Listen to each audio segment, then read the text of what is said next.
السلام علیکم عزیز ساتھیوں، ہم سب جانتے ہیں کہ ہمارے شہر میں اس وقت بہت سے لوگ بیمار بھی ہیں اور بہت سی امواتیں بھی ہو رہی ہیں۔ ایسی صورتحال میں بہت سارے لوگ ڈپریشن اور انزائٹی کا شکار ہو رہے ہیں۔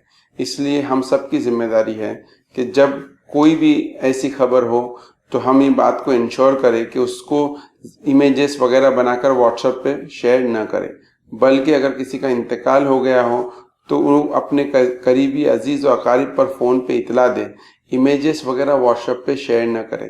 انسٹیڈ ہم کو یہ کوشش کرنی چاہیے کہ ہمارے اڑوس پڑوس میں جو لوگ بیمار ہو کے اچھے ہو رہے ہیں، جو فیملیز، ان کی ڈیٹیلز جو ہے ہم کو آپس میں شیئر کرنا چاہیے۔ جتنے لوگ اس بیماری سے بیمار پڑ رہے ہیں اور جن کی موتیں ہو رہی ہے، اس سے زیادہ لوگ اس بیماری سے ٹھیک ہو رہے ہیں، لیکن چونکہ نیگیٹو نیوز شیئر ہو رہی ہے، بہت سارے لوگ بہت زیادہ ڈپریس اور انزائٹی کا شکار ہو رہے ہیں۔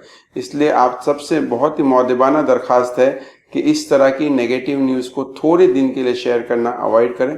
اللہ تعالیٰ ضرور بضرور حالات کو بدلے گا اور بہت جلد یہ سب چیزوں کا سلسلہ تھمے گا۔ السلام علیکم۔